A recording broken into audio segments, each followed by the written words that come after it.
আসসালামু আলাইকুম। এটা হলো কি এসটি সুইচ গিয়ার। এর মধ্যে আপনার বিসিবি আছে বা ভ্যাকুয়াম সার্কিট ব্রেকার। এটা আমাদের এখানে মাস্টার সাব স্টেশন আছে, ওখানে 33 কেবি থেকে 11 কেবি করছে। 11 কেবি এখানে আসছে। প্রথমে এসে এখানে আপনার এসটি সুইচ গিয়ার ঢুকেছে। এসটি সুইচ গিয়ার থেকে এই দিক দিয়ে আমাদের ট্রান্সফরমারতে গিয়েছে।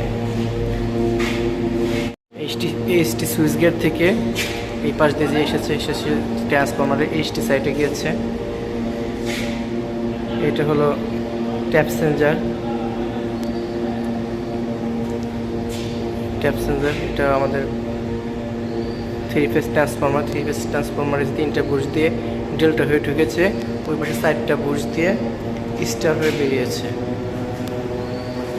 এগুলো হলো রেডিয়েটর।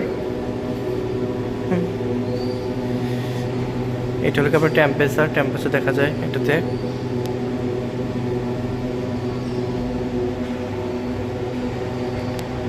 ওইটা হলো কনজারভেটর ট্যাঙ্ক, আর এটা হলো আপনার বিদার।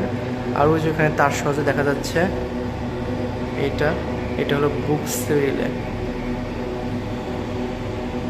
এখানে স্টার্ট হয়ে 400 ভোল্ট এই দিক দিয়ে বের হয়েছে। বের হয়ে ওই পাশে আমাদের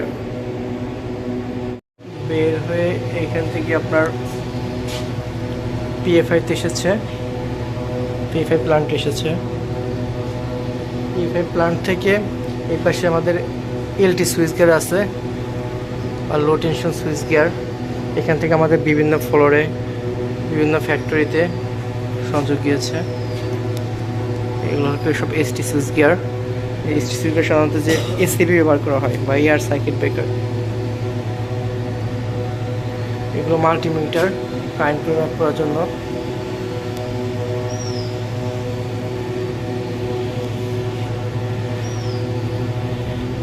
এই পাশে আমাদের একটি ছোট জেনারেটর আছে, 500 VA diesel generator.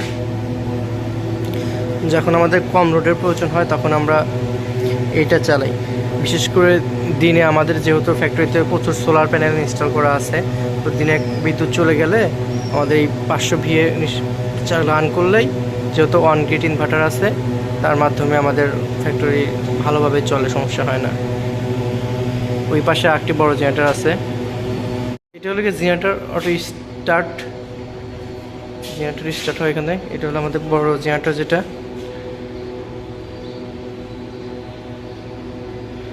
Self starter battery. এটা হলো কুলিং সেক্টর। এটা হলো জেনারেটরের ইঞ্জিন বা অল্টারনেটর। আর এটা হলো আমাদের বড় অল্টারনেটরটি।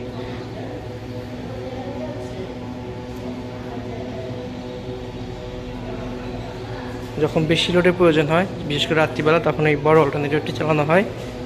আর যখন কম লোডের প্রয়োজন হয় তখন এই ছোট অল্টারনেটরটি চালানো হয়।